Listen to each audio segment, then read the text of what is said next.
주식시장에 있었던 일들을 우리만의 시각으로 풀어보는 홍차 컴퍼니입니다.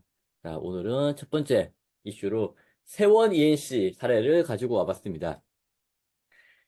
참 재밌는 사례인데요. 갑자기 이제 세원 ENC에 대한 세원 ENC의 주총에 대한 뉴스가 나와서 봤는데, 세원 ENC에 대해서 주주들이 주주 제안을 했고, 임시 주주총회가 열렸습니다. 근데 그때 당시에 주주 제안은 모두 부결되고 이사회, 회사에 의해서 상정된 안건들은 대부분 가결되었다. 그래서 이사 정원이 모두 현재 경영진 측, 회사 쪽으로 채워졌다. 이렇게 이제 공시가 났었거든요. 끝났었는데, 자, 보시게 되면 지금 보고 계신 게 주주총회가 끝난 후에 주주총회 결과 공시가 올라온 겁니다. 오른쪽 보시게 되면 원안대로 가결, 원안대로 가결, 쭉 원안대로 가결인데, 최근에 며칠 전에 정정을 했습니다. 왼쪽에 보시게 되면 이사회에서 그 전 페이지요. 이사회에서 본 안건을 적대적 기업 인수로 인한 이사 해임이라고 결의한 바 동의안은 정관에 따라서 의결 현역수 미달로 부결이라고 정정을 했고요. 다음 페이지 보시게 되면 이제 정정, 정정에 대한 공시인데 모든 안건에 대해서 정족수 및 안건 찬반에 관련한 흠결이 확인되어서 주주하고 검사인이 이의 제기를 했다. 그래서 모든 안건을 부결로 했다.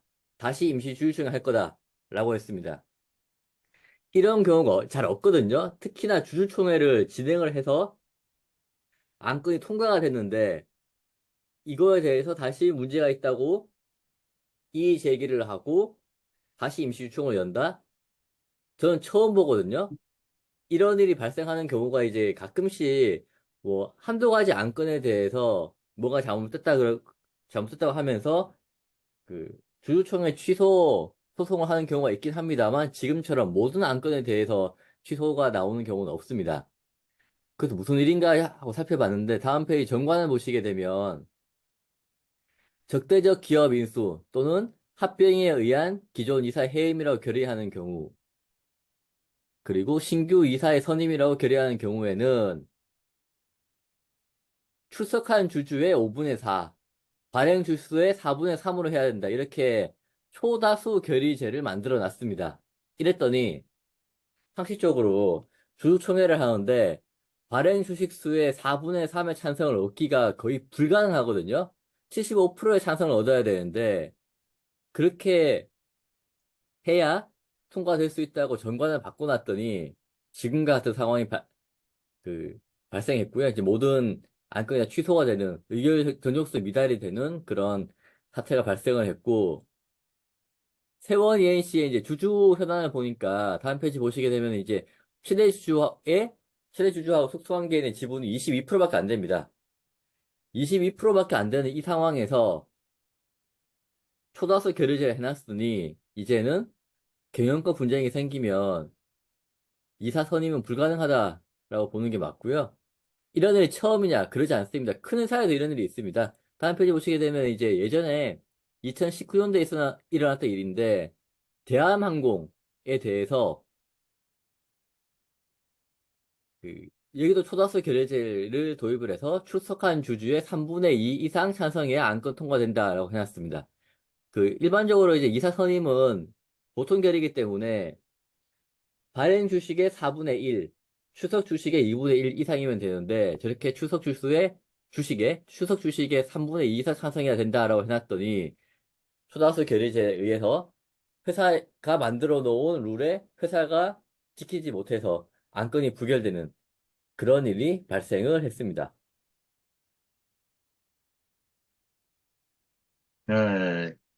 아니, 이런 일이 뭐 많이 있지는 않은데, 우선 기본적으로 이제 세원 ENC 같은 경우는 내용을 보니까 이제 뭐 자세히는 보진 않았지만, 이제 첫 번째는 주총 결과 공시 같은 경우는, 여기 이제 결과 공시 같은 경우는 뭐 회사가 추천했던 이사들은 다 이제 원한대로 가결. 이건 뭐 보통 결의로 처리를 했을 것 같고요. 그리고 주주연대나 소액주주들이 제안했던 이사 해임이라든지 그 사람들이 그 추천했던 이사들은 다 이제 부결 또는 정족수 미달로 정족수 미달이네요. 대부분 해임 건은 이제 특별결의니까 특별결의뿐만이 아니라 정관에서 정한 특별결의 상법에서 정한 특별결의보다 조금 더 강화된 조건이라면 정관 조건을 따르게 돼 있는 거고 그런 문제가 있어서 이제 다 해임은 다 정족수 미달로 부결 이렇게 된 것 같고요. 근데 여기서 보면 문제는 아니고 주주 및, 당연히 여기서 말하는 주주라는 거는 이제 주주총회에서 진 주주겠죠. 처음에 최초 나갔던 공시는 이제 주총 끝나고 그날 당일 공시니까 당일 결과를 올렸을 거고, 주총 끝나서 당일 결과를 올렸을 거고, 보니까 검사인이 있다라는 거예요. 검사인이 있다라는 거는 이제 법원에서 선임을 했다는 얘기거든요. 주주들이 이제 뭐 당연히 그 주주 제안을 하고 법원에 검사인 선임 요청을 하고 그 검사인이 왔던 거고 그 검사인이라는 건 주주편은 아닙니다. 그 청구한 소액 주주편은 아니고요. 회사 편도 아니죠. 그렇다고 해서 회사 편도 아니고 그냥 이 주주총회가 적법한 절차에 이르지고 있는가만 이제 보는 그냥 검사인, 법원에서 나온 검사인인 거고, 이 검사인이 이의 제기를 했다. 이거는 좀 절차가 아닌 거죠. 이 검사인도 바로 그 자리에서는 얘기하지 않았는데, 아마 통상 보면은 이제 주총 결과 공시 올라가고 주주들 얘기하고 막 항의하니까, 주주가 보기에, 이거 뭔가 잘못됐다. 정관본이 이거 전부 다 동일하게 정관 규정에 맞춰서 하려면 전부 다 부결인데 왜 니네 것만 통과되냐 이렇게 얘기했더니 검사인도 보니까 정관이 그렇게 돼 있네 라고 해서 이의 제기를 해가지고 정정 공시를 낸 것 같아요. 이 정관에 보면 이제 2호 각호에 보면 4분의 3. 야, 이거 이 정도면은 총발행 주식수의 4분의 3이 75%, 창선 주식수의 뭐 80%, 참석 주식수의 80%, 총발행 주식수의 75%. 엄청나네. 쉽지 않네요. 근데 이러면 이제 최대 주주가 뭐 22.14%면 뭐 쉽지 않죠. 그렇기 때문에 1호 의안 자체가 우선 보통 이럴 경우에는 1호 의안 자체가 정관 변경부터 하는 거죠. 정관 변경부터 하고 요 초다수 의결제부터 이제 하는 거죠. 근데 요 1요를 신설과 뭐 바꾸려면 최소한 특별결의가 있어야 되거나 아니면 요걸로 요 출석 주주의 5분의 4 또는 총괄의 주주 4분의 3으로 해야 요걸 바꾼다. 라는 규정을 아마 뒀을 거예요. 그런 규정을 뒀기 때문에 보통 대부분 그렇게 드니까 초다수 의결제는 뭐 그런 게 좀 있죠. 근데 안 그러면 뭐 특별결의로 이거 정관부터 개정을 하고 그 다음에 뭐 이사를 해임하든 뭐 선임을 하든 뭐 그렇게 하는 거겠죠. 예. 그런 거고 이제 조영호 회장님 뭐 이거는 뭐 한참 뭐 뉴스에 많이 났던 거니까 뭐 이건 뭐 국민연금이나 뭐 이런 것들이 많이 있어가지고 우리 이게 조 회장님 이거 고인이 되셨죠. 고인이 된 거는 뭐 어쩔 수 없는 그런 거죠. 그래서 이제 저는 이거 요약을 해보면 다음 페이지에 이제 경영권 방어를 위해서 초다수 결의제를 도입할 수는 있거든요. 그런 경우도 많고요. 근데 저 규정을 회사에서는 방어를 위해서 만들어 놨는데 저 규정 때문에 회사가 원하는 방향으로 안 되는 경우가 있다. 그래서 지분 구조를 좀 다각도로 분석을 하고 도입을 해야지 단순히 상대방 맞겠다는 생각으로만 도입하면 안 됩니다. 대한항공 같은 경우에도 기존에 있던 주식 지분으로는 가능했을 겁니다. 근데 형제들끼리 싸웠잖아요. KCCI 들어오고요. 그런 일이 없었으면 이제 투자수 결의제를 하더라도 통과가 됐을 건데 그렇게 예상치 못한 일이 발생했기 때문에 통과가 안 됐고요. 그래서 굉장히 조심스럽게 적용을 해야 된다라고 말씀을 드립니다. 자, 이제 두 번째 이슈, 호전 실업입니다.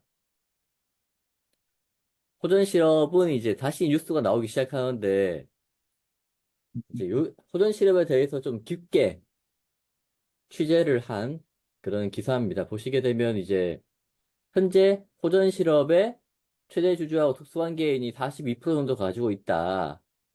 그리고 그러면 이제 나머지 기타 주주가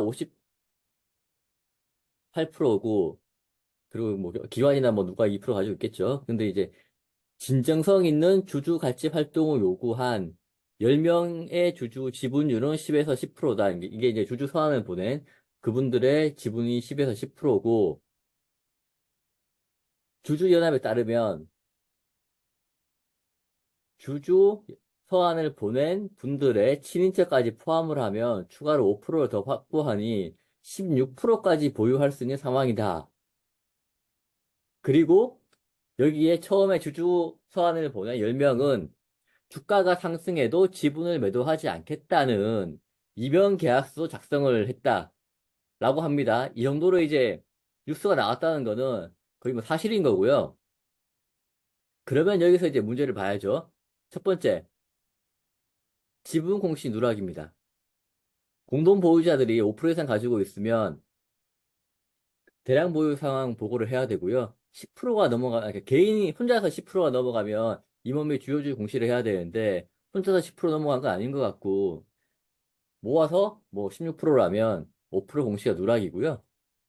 다음 페이지 보시게 되면 이제 하나 재밌는 게 이 주주 사안을 보낸 분들이 경영사한테 지분을 넘기겠다라고 이야기를 했습니다.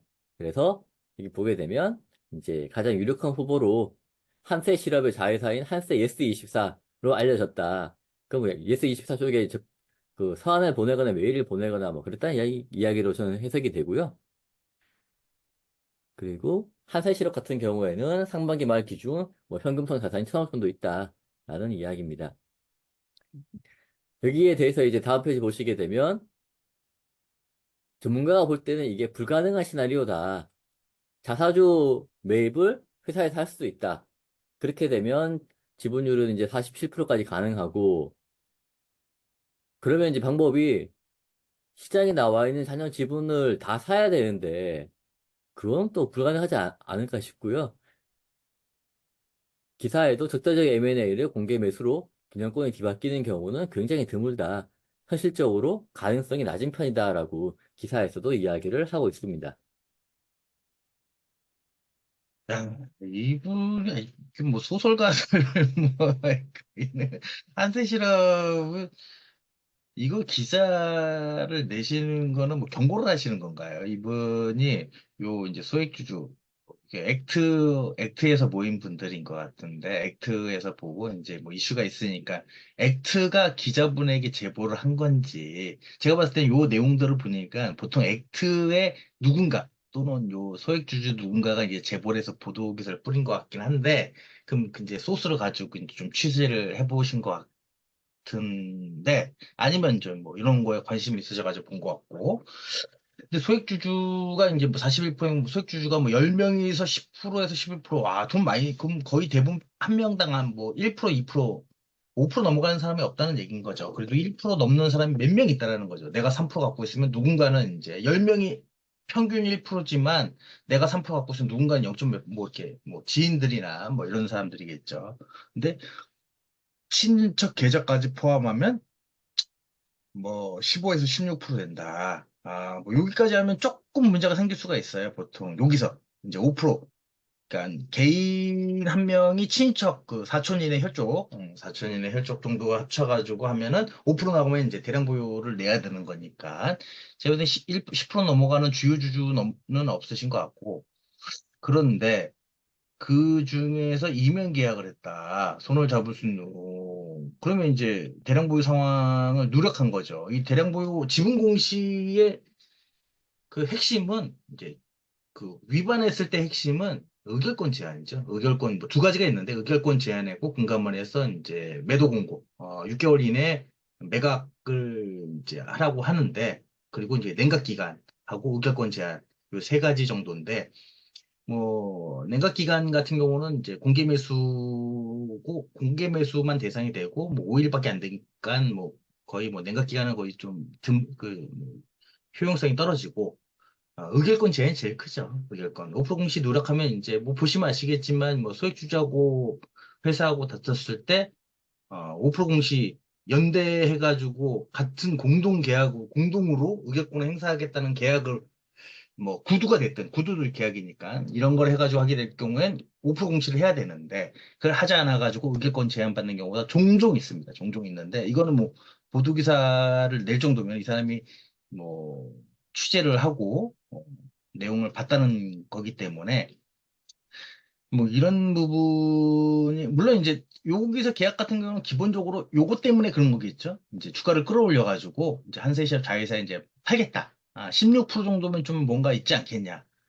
근데 제가 봤을 때도 한세시럽 물론 한세시럽도 동종업계에 이제 의류 직물 OEM 만드는 회사긴 한데 뻔히 다 그 경영자들끼리 서로 뭐 이렇게 이 안면이 있으실 거예요, 다. 얘기도 있고 서로 또 주고받고도 하고 전화번호도 알고 있을 거고 통화도 하고 같이 술도 마시고 그럴 거예요. 좋은 관계든 싫은 관계든 간에 어찌됐건 동종업계이기 때문에 규모도 있고 그런 부분에 대해서 이게 뭐 주가가 오른다고 해도 팔지 않고 뭐 할 것이다.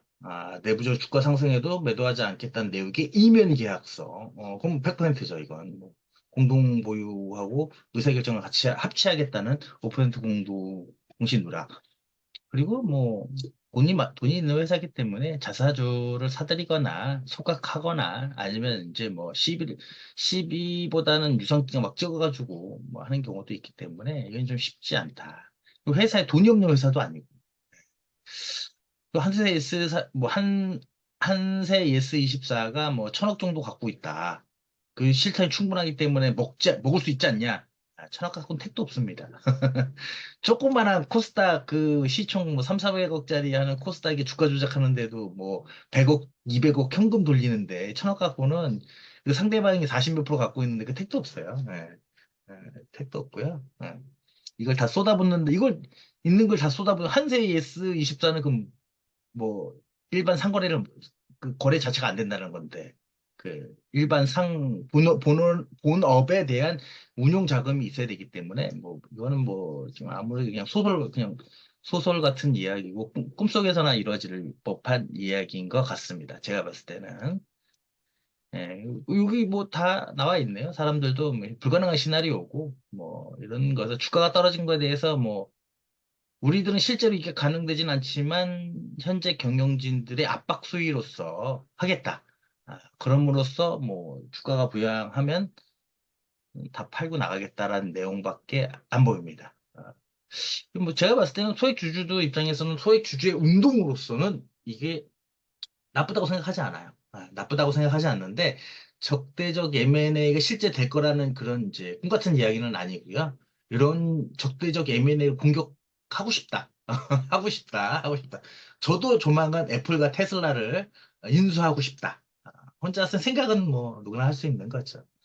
인수하고 싶다. 이런 거기 때문에 이런 걸로 너희들 좀 현재 경영진들이 좀 긴장감을 갖고 주주 친화적으로 어, 뭐 예를 들어서 뭐 자사주 소각하면서 배당을 차등 배당 최대 주주 10원 최대 주주 이외는 뭐 만 원씩 뭐 이런 차등 배당을 해줘라 뭐 이런 거 좀 극단적으로 좀 얘기를 좀 한 것 같고요. 네, 좀 현실성이 떨어진다 이렇게 보여집니다. 제가 보기에는. 그래서 이제 다음 페이지 요약한 걸 보시게 되면 지배주주 개편 그리고 주주 환원 정책 이런 것들을 이제 주주분들이 회사로 서한도 보내고 요구도 하시고 만나자고 하기도 하시고 실제 만나기도 하고요. 이렇게 제안을 할 수가 있는데 가능한 이야기를 하셔야 이제 회사에서도 좀 들어보고 그 정도는 우리가 해주겠다 내지는 그 정도에 대해서 우리가 할 수 있는 룸이 요만큼 있는 것 같은데 합의를 봅시다 뭐 라든지 여기까지 가겠다라든지 이런 안을 제시할 수가 있는데 현재 최대주 지분이 47%인 상황에서 나머지 50%를 사서 개념권을 바꾸겠다 이렇게 좀 현실적으로 불가능한 이야기를 하게 되면 이제 상대방도 그 이야기를 안 듣게 되죠. 실제로 이제 최대주주 47% 나머지 50%다 사버리면 유동성 부족으로 상장 폐지가 됩니다. 그래서 이건 불가능한 이야기다 라고 저는 생각을 하고 있습니다. 근데 이게 그 뭐 유동성 부족보다 이게 살 수도 없어요. 이게 살 수도 없고 이렇게 실제로 근데 비슷한 경우는 있습니다. 예. 비슷한 대전이었나 대구 쪽에 이제 코스닥이 작은 코스닥이긴 합니다. 작은 코스닥인데 좀 많이 물렸던 그 회장님들 여러 명이서, 회장님들 여러 명이서 5% 지분 공시 내신 분도 계시고, 5% 이상 갖고 계신 회장님도 계시고, 그냥 그 회장님들, 지인 회장님들 따로 이제 한 4.99 뭐 이렇게 해가지고 몇 분 계시고, 최대 주주가 그때 한 20 몇 프로 정도 됐을 거예요. 20% 정도, 그러니까 30%는 안 됐고, 20 몇 프로 정도 됐었는데, 원래는 잘 같이 이제 뭐, 으쌰으쌰 하고 밀어주기도 했었는데, 이제 주가가 떨어지니까 주가가 폭락하고 그 기간이 길어지다 보니까, 그리고 이제 물론 이제 고 실질 이제 바이오와 동일한 와이프 이름으로 똑같은 회사를 만들어가지고 헤쳐먹다 걸려서 이제 지분 싸움이 난 거죠. 그래서, 결국은 주총을 열고 표대결을 해서 현재 그 경영진들을 몰아내자마자 바로 사명을 얘기해도 되나 모르겠네. HLB로 HLB에 이게 팔았던 경우가 있습니다.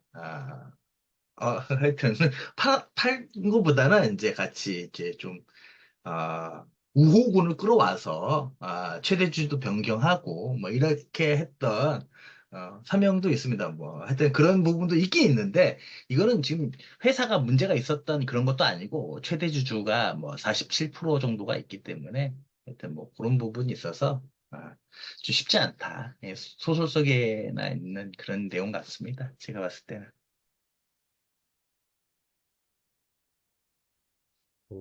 자, 여기까지.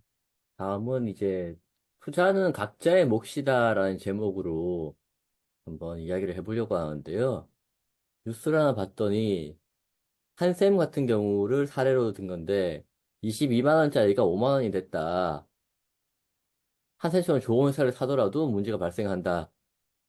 그리고 밑에 보시게 되면 KB증권의 애널리스트는 긴 호흡으로 봐야 된다. 이렇게 이야기를 했습니다. 자, 보시게 되면 여기서 좀 뭘 말하고 싶냐면 다음 페이지 보시게 되면 여기요. 자, IMM이라는 프라이빗 에코티가 이 회사를 인수를 했습니다. 여기는 M&A만 전문적으로 하시는 분들 다 모여 있고요. 뭐 변호사, 로펌도 이제 큰 로펌부터 있을 거고 회계법인 데리고 다닐 거고요. 난다 긴다 하는 사람들이 몇 조, 제가 제 기억으로 그때 당시에 2조였나 뭐 한 1조 이상 넣었을 거예요. 제 기억은 그렇습니다. 그 정도로 이제 돈을 많이 넣어가지고 인수했는데 그 인수한 회사조차도 지금 현재 75% 손해를 봤다. 원금이 25% 남았다는 이야기죠. 그러면 과연 일반 투자자들이 PE보다 주식 투자를 더 잘 할 수 있냐? 그럴 수 있냐고 생각해 보면 여기서 하나 의문이 생기고요. 다음 페이지 보시게 되면 이제 그렇게도 많이 좋아하시는 이제 애널리스트의 어떤 그 리포트 제목 가져와 봤는데 매도는 의미 없다. 장기 매수가 정답이다. 이게 이제 그 내용을 다 보게 되면 그 애널리스트가 주가를 갖다가 이제 엄청나게 높게 TP를 매겨서 그 레포트를 냈는데 주가가 빠지니까 이제 팔아봐 소용이 없다라고 보는 거고 지금 보고 계신 이제 이거 같은 경우에는 KT예요.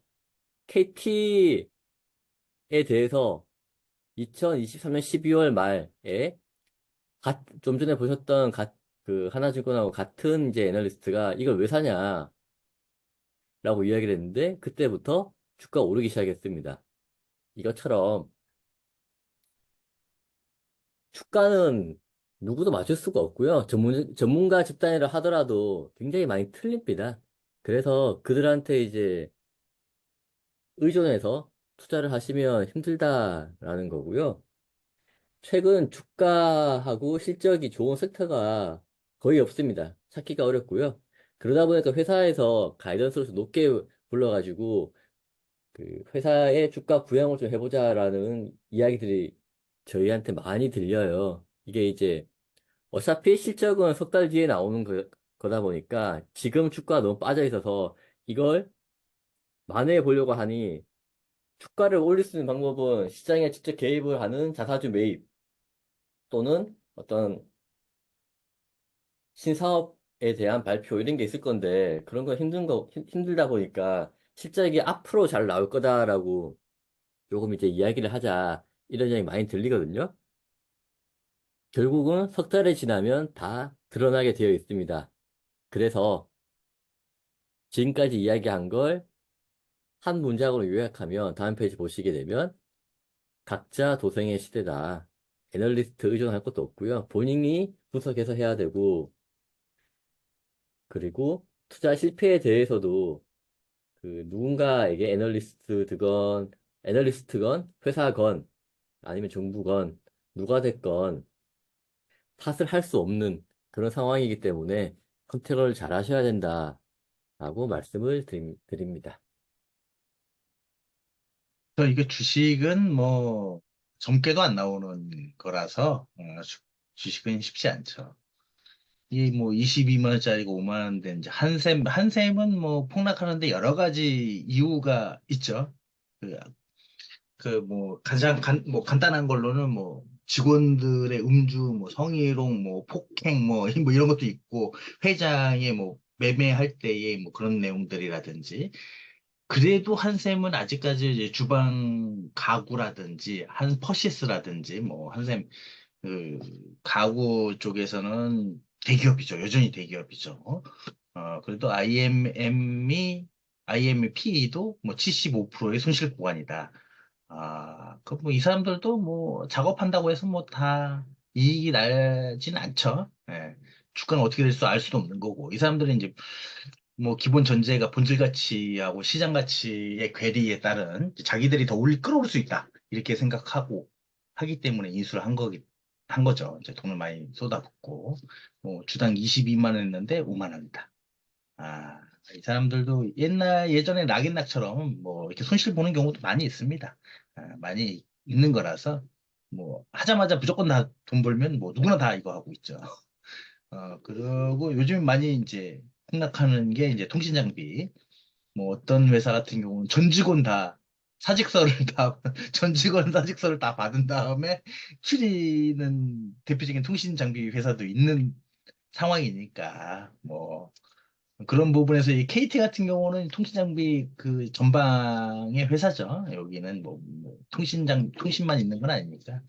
통신, 무선, 유선 다 있고, 뭐, 여러 가지가 있어서. 그렇죠. 이제 애널리스트들도 뭐 일설에는 애널리스트들이 레포트가 이제 바이로 해가지고 엄청나게 호재로 나오면 이제 팔 때가 됐다. 팔 때가 됐다. 뭐 이렇게 생각할 정도로 뭐 안 맞는 경우가 많죠. 애널리스트들이 그래도 보통 사람들보다는 회사나 이런 업황에 대해서 공부를 좀 더 많이 하고 많은 지식이 있지 않을까라고 생각을 하고 있고요. 그 사람들이 또 이게 레포트들도 잘 내는 사람도 많이 있습니다. 많이 맞추는 사람도 있고요. 또 무조건 낸다고 해서 다 맞추는 것도 아니고요. 음. 어떤 레포트 같은 경우는 아, 목표 주가 10만 원 냈는데 뭐 어저께 상한가 가가지고 레포트 작성하는 날하고 이제 발표하는 날하고 좀 며칠 차이가 있으니까 10만 원 돌파해서 나가서 의미 없는 뭐 그런 레포트도 나오기도 합니다. 그렇기 때문에 뭐 이런 거에 대해서 이제 본인이 판단하기 위한 자료, 본인이 판단하기 위한 자료. 왜냐 그 자료를 접근하고 그것만 또 주구장창 하고 그거를 직업으로 하는 애들이 애널리스트니까 내가 판단하기 위한 기초 자료들을 제공하는 그 역할로 좀 쓰는 게 맞지 않나. 이 사람들의 가격과 숫자를 너무 그 목표 단가라든지 이런 걸 너무 믿는 게 아니라 이 사람들이 분석한 그러니까 데이터들을 좀 활용하는 거, 데이터를 보고 의사결정을 내가 해야 되는 게 그게 맞죠. 그렇게 해야죠. 뭐 내가 이 사람들의 얘기를 듣고 내가 주식을 샀다고 해서 이익 나면 그 사람들에게 돈을 줄 건 아니잖아요. 그렇다고 해서 내가 뭐 이 사람 얘기를 듣고 샀으니까 폭락했다고 내가 그 사람 찾아가서 이거 뭐 그렇게 할 내용의 것도 아니기 때문에 그냥 뭐 참고 자료 정도? 참고 자료. 이런 거에도 너무 맹신을 하거나 너무 기대지 않는 것이 맞다라고 생각하고요. 근데 이것조차 안 본다라는 거는 좀 문제가 있는 거죠.